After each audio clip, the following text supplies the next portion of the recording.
여기 와일드하고 우람한 그리고 굉장히 강렬한 느낌을 가지고 있는 픽업 차량이 있습니다. 안녕하십니까, 제이비월드 최 작가입니다. 여러분, 정보 보시기 전에 구독과 좋아요, 알림 설정 한 번씩만 부탁드릴게요. 열심히 하겠습니다. 자, 오늘은 토레스 픽업에 대한 출시 일정과 대략적인 가격 정보를 신속하게 드리는 영상을 제공하도록 하겠습니다. S모티브 채널에는 이미 공개됐고 우리 JB도 한번 정리해서 공개를 했습니다. 그러나 정리해서 추가 정보를 또 빠르게 드려야 될 것 같아서 오늘 한번 다시 정리를 하도록 하겠습니다. 일단 본 내용 보시기 전에 토레스 픽업은 디자인이 정말 야심작으로 잘 마무리돼서 곧 출시를 할 예정이 되겠습니다. 보시는 모든 범위가 상용화 임박하기 전까지 단계가 되겠고요. 여기서 크게 바뀌지는 않는다고 합니다. 물론 타이어랑 휠에 대한 스타일은 약간 다듬어서 출시가 될 것 같고요. 현재까지 프로젝트는 O100이라는 프로젝트 명을 사용을 하고 있습니다. 명칭을 대폭 버리고 토레스 픽업으로 출시가 될지, 토레스 쿠페처럼 액티언으로 가칭해서 일단 공개가 될지 지금 조율을 하고 있습니다. 조금만 기다려주시면 여러분들에게 재밌는 볼거리 그리고 탈 것을 제공하지 않을까 보여집니다. 국내에서 KG 모빌리티, 과거 이름 쌍용 자동차 정보를 가장 빨리 받고 가장 많이 방송을 하는 제이비월드 그리고 S모티브 방송을 늘 시청해주셔서 감사드리고요. 자, 지금부터 정보 드리도록 하겠습니다. 한번 보시죠. 토레스 픽업은요, 작년 3월달에 모빌리티 쇼에서 공개를 했습니다. 건곤 감리에 대한 이 의미들이 태극기의 문양들이 잘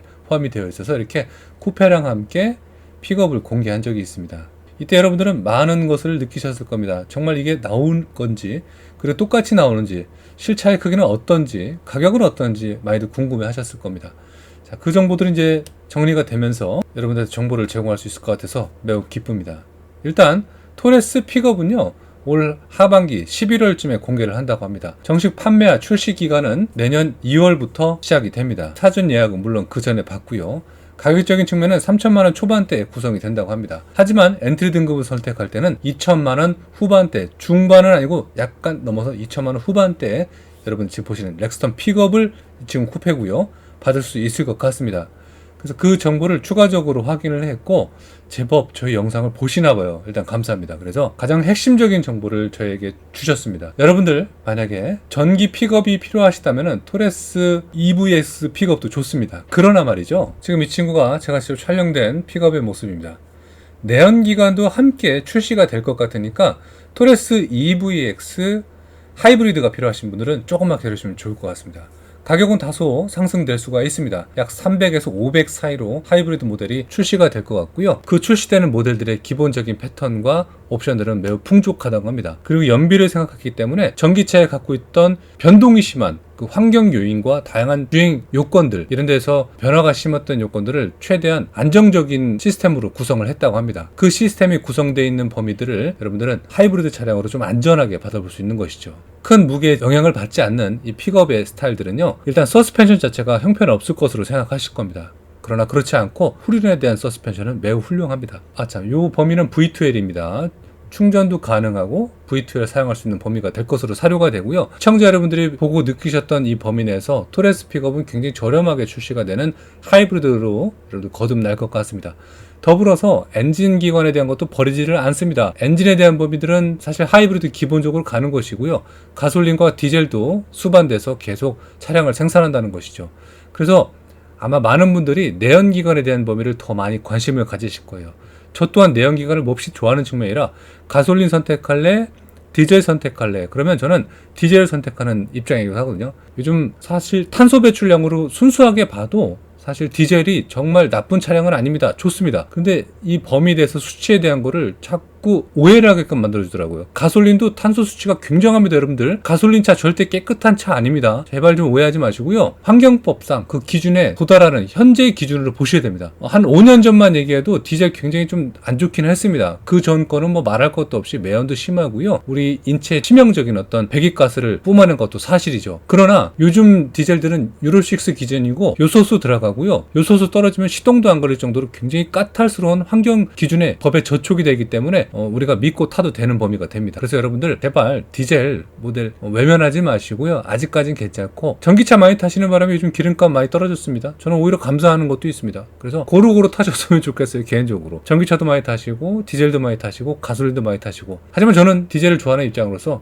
저 같으면 토레스 픽업이 나온다 그러면, 저한테 곧 나온다 그러면 저는 디젤 탑니다. 그것도 말씀을 드리고 싶습니다. 하지만 내구력적으로 따져본다면은 디젤이 가장 첫 번째로 내구력이 좀 떨어지는 것도 있습니다. 진동과 소음이 디젤이라는 엔진 그 연료에 따라서 이게 폭발에 대한 범위가 좀 가솔린하고 좀 차이점이 있습니다. 그로 인해서 약간 마모가 좀 되는 것도 있습니다. 가솔린은 그거보다는 좀 덜하긴 합니다. 그러나 높은 토크를 원하시면 디젤 선택하는 것도 맞고, 토레스 픽업 디젤 저는 무조건 선택을 합니다. 가격이 3,200만 원 정도면 좋을 것 같고요. 엔트리 등급으로 가솔린인데 토레스 픽업이에요. 뭐 하이브리드 안 들어가고 말이죠. 뭐 48km 하이브리드는 우리나라에서 선호하는 스타일은 아니니까 약간 2,700에서 2,800만 원대까지. 근데 이 차량이 좀 커진 차량입니다. 전장 길이가 4,800이 넘는다는 얘기가 지금 나오고 있거든요. 그래서 아마 3,000만 원 초반대까지 가서 가솔린을 선택하는 경우 나올 것 같습니다. 기대가 됩니다. 여러분들은 어떻게 생각할지 모르겠지만 전 기대가 되고, 자, 이 영상하고 더불어서 제가 그러면 현재 토레스 픽업 밴은 아니지만 아니 밴은 맞죠. 토레스 화물차를 한번 소개를 해드리려고 합니다. 그 영상 한번 천안 동남대리점 바로 이 친구거든요. 한번 보시면서 나머지 모습 한번 보시면 토레스 픽업에 대한 기본 베이스를 어떻게 우리가 느끼실지 감이 잡히실 겁니다. 자, 지금부터 이 친구의 모습을 한번 보도록 하고, 혹시 구독과 좋아요 알림 설정 안 하셨다면 여러분 많이 부탁드리도록 하겠습니다. 저희한테 정말 큰 힘이 됩니다. 열심히 할게요. 그러면 토레스 밴의 모습 한번 보도록 하겠습니다. 화물이고 2,600만 원부터 시작을 합니다. 하지만 지금 보시는 건 완전 풀옵션 최고 좋은 것부터 한번 볼게요.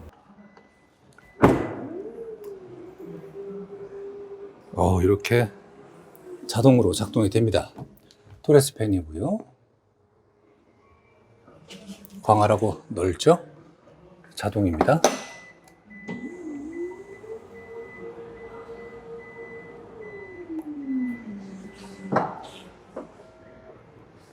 휠도 한번 보시고요. 지금 보실 모델 같은 경우는 다시 말씀드릴게요. 더 뉴 토레스 밴 TV7 3,254만 원이고요.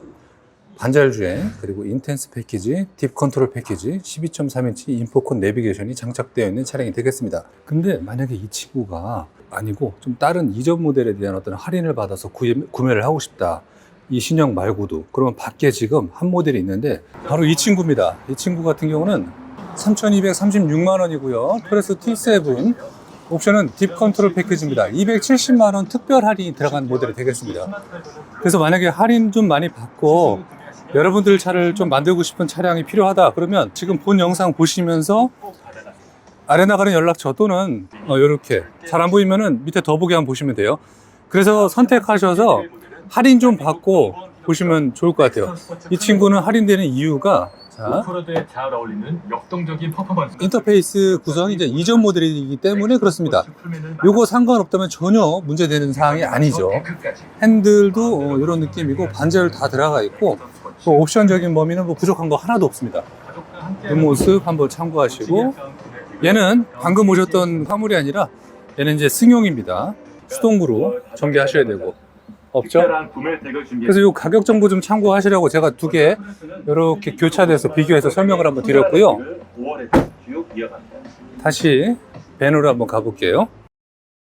이번에 새롭게 변경된 이 밴에 변경된 사례, 그 중에서도 풀옵션의 이 내용들은 일단 도어를 열고 이렇게 화사한 실내 내장재의 컬러를 보여줍니다. 밴은 종류에 따라서 약간 어두울 수도 있고, 과거에 우리가 썼던 뭐 칙칙한 버전 뭐 이렇게 생각하는데 그런 내장재는 이제 절대 사용하지 않습니다. 그래서 다양한 종류 중에서도 조금 어두운 면도 있긴 하겠지만 기본적으로 요즘은 이렇게 밝고 화사한 것을 선호하기 때문에 KG 모빌리티에서는 어느 순간에 이렇게 굉장히 밝은 톤으로 내장재를 처리를 하고 있습니다.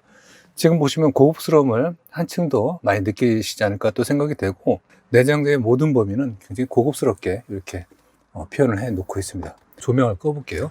이런 차이점은 있습니다. 차이점을 한번 느껴보시고, 자, 가죽은 굉장히 부드럽습니다. 나파 가죽에 가까운 가죽을 사용을 했고요. 모든 공조기를 둘러싸여 있는, 그리고 계기판과 인포테인먼트, 요 내비게이션 창을 모든 것들이 최신형으로 적용됐기 때문에 소비자분들은 이 친구를 딱 보게 되면 전혀 화물이라는 걸 상상조차 할 수가 없습니다. 뒷면을 보면 이제 화물을 바로 알 수가 있죠. 이런 차이점을 갖고 있습니다. 자, 상부에 화물인지라 썬루프는 없는 모델이 되겠고요. 전 참 마음에 드는 것이 여기는 블랙인데 여기는 화사한 브라운 컬러가 되겠습니다. 그래서 아래쪽을 주로 보고 운행을 하니까 굉장히 밝은 느낌을 많이 받게 되고, 위에는 다크하면서도 뭔가 고급스러운 질감을, 마치 벤츠 같아요. 그런 느낌을 받기 때문에 뭐 오염과 다양한 이염에 좀 강한 특징을 또 안고 있습니다. 제가 여기 열쇠가 있으니까 온만 올려볼게요. 브레이크 밟지 않으면 시동이 걸리지는 않습니다. 자, 이렇게 시동이 걸렸고요. 그리고 잠깐만 기다려주세요. 부팅이 됩니다. 자, 그 전에 이제 계기판을 한번 보시면은 시인성에 몹시도 좋습니다. 이 시인성에 대한 범위는 걱정하지 않으셔도 되고, 최대한 인체 공학적으로 설계돼서 신형으로 나온 차량이 되기 때문에 저는 이제 운전을 하시고 느껴보시면은 적응이 심하게 필요하거나 뭐 그런 학습이 많이 필요한 그런 범위는 아니라고 좀 보여집니다. 그리고 얘는 신차고요. 아이고. 안전벨트니 카시트를 착용하세요. 지금 제가 소리 줄여놨습니다. 지금 공조기가 좀 켜 있는 것 같은데 꺼도록 하겠습니다. 대부분 신차를 받거나 차를 처음 모르시는 분들은 좀 막연한 범위는 없지 않아 있습니다. 근데 얘는 그 자체에 대한 범위를 굉장히 학습을 좀 해놔서 출시된 차량이 되기 때문에 굉장히 쉽게 생각하시면 돼요. 이 범위에서 직관적으로 끄고 켜는 거, 그리고 공조기는 아예 공조기, 그죠? 그리고 인포테인먼트로 가서 라디오, 전화 이런 것들이 직관적으로 많지는 않고 쓰다가 보면은 좀 단조로움이 느껴질 정도로 단순 명료화 되어 있습니다. 그래서 이런 면에서는 그냥 손쉽게 작동할 수 있고 사용할 수 있다라는 거를 제가 보다 강조를 해서 말씀을 좀 드려보도록 하겠습니다. 이 친구 디지털입니다. 옵션 상당히 좋아졌습니다. 지금 여기 있구나. 끄고 켜고 이렇게 색감 조절에 대한 범위, 여기 설정에 따라서 지금 이게 이렇게 움직이거든요. 밝기도 조절되고, 감도 명암 되고, 높이도 되고, 그렇습니다. 이렇게 설정, 밝기, 더 밝기, 너무 밝죠? 좀 줄일까? 이 정도. 어쨌든 그렇습니다, 여러분. 그거 한번 이해해 주시고, 제가 요거를 이렇게 지금 자세히 살펴봤다는 것만, 사라졌다. 안 맞으면 운행 중이니까, 그러면 뭐 이제 안전을 생각한 범위니까 좀 사라지긴 하겠죠. 그래서 빛의 반사도, 눈부심은 다 적용이 되어 있지만, 요 굴절에 따라서 이용할 수 있는 범위도 됩니다. 화각도 괜찮고 밖에 카메라가 또 있습니다. 열쇠는 두 개가 스마트 키가 제공이 됩니다. 그리고 토글 버튼 식으로 이렇게 변속되는 범위가 있고, 이걸 눌러야 파킹이 되고요. 일부 몇 분들은 그런 말씀 하시더라고요. 토글 버튼을 작동할 때 꼭 N을 걸쳐서 가서 불편하다고 하는데, 이건 안전상 어쩔 수 없는 거고, 사용해 보신 분들은 만족감이 굉장히 좋으십니다. C타입 두 개 있고, C거책 또한 사용할 수 있는 범위 제공이 되고 있습니다. 비상등 위치가 여기 있고, 버튼 시동은 여기 있었고, 그리고 핸들 높낮이 조절은 수동입니다. 그 수동 범위는 여러분들 조절해서 내리셔갖고 조절하고 위치 값으로 세팅해서 사용하시면 되겠습니다. 그리고 패들 시프트 또한 존재합니다. 패들 시프트는 변속 방식 자체가 좀 예민하고 얘가 잘 들어가기 때문에 마이너스로 해서 추월할 때 좀 쓰시면 되고, 근데 사실 굳이 쓰지 않아도 토크와 마력이 훌륭하니까 저는 괜찮다고 보여집니다. 이렇게 가만히 앉아서 보면은, 지금 다시 꺼줄게요. 얘가 절대로 화물이라는 걸 알 수가 없습니다. 뒤에를 봐야, 그리고 트렁크를 열어봐야 화물이라는 걸 알 수가 있는 범위가 되는 것이죠. 그리고 이쪽을 한번 또 열어서 보여드리면은, 이렇게 설명서 큰 게 들어가도 여유가 될 정도로 공간이 또 쾌적한 범위가 됩니다. 이쪽으로 무선 충전도 이루어지고요. 이쪽 워크인까지 있어요. 화물인데도. 그리고 이쪽으로 열어서 보면은, 이건 안전바가 화물인지라 이렇게 제공이 되고요. 여기 실내 공간이 이렇게 구성이 되어 있습니다. 많이 쾌적하고 넓습니다. 그래서 여러분들 보셔서 캠핑 공간으로 쓰셔도 될 것 같고요. 승용 공간은 아니니까, 이동 공간은 아니니까 수납하셔서 편하게 쓰시는 공간이지, 그런 면모는 착각하지 않으셨으면 좋겠습니다. 어쨌든 굉장히 쾌적하고 커다란 공간을 갖고 있다는 거 이해하셨으면 좋겠습니다. 이런 범위는 하이그로시가 되겠고요. 여기도 모두 가죽으로 마감이 또 되어 있습니다. 그리고 여기 마감이 이게 굉장히 푹실푹실한 재질로 들어가 있습니다. 자동으로 전개되고 350kg까지 적재가 가능한 모델이 되겠습니다. 이렇게 됩니다. 광활하고 크죠? 잘 나온 것 같아요. 워낙 옵션도 좋고 이렇게 세련되게 잘 나왔으니 고객님들이 눈썰미가 좋으시니까 바로 판단을 하시는 거죠. 기본 구성품들, 그리고 실내에서 LED 조명을 또 쓸 수가 있습니다. 밤에 짐 싣고 뭐 이동할 때 뭔가 찾거나 그럴 때 이용하겠죠? 여기도 안전바가 있고요. 그렇습니다. 다시 닫아볼게요. 세이프티 기능은 기본적으로 지택이 되어 있어서 뭐 손가락을 넣으시면 안 되겠지만 어느 정도는 안전 제어가 또 들어갑니다. 그리고 방금 보셨던 카메라가 이쪽에 장착이 되어 있습니다. 브레이크 등이고 샤크 안테나 기준으로 해서 센터로 정확하게 떨어집니다. 한국 타이어 장착돼서 이번에 출고가 됐고요. 타이어 사이즈는요, 여기 보이는데 245에 45에 R20인치 휠이 장착이 되어 있습니다. 그리고 전면 디자인에서 이 레드, 이 친구는 견인고리를 의미를 하는 그런 범위인데 그냥 디자인적인 거죠. 상당히 괜찮게 출고됐다고 생각이 됩니다. 지금까지 더 뉴 토레스 벤을 한번 살펴보셨고요. 전국에서 유일하게 딱 한 대 TV7 풀옵션 모델을 한번 살펴봤습니다. 다음 시간에 또 찾아뵐게요. 감사합니다.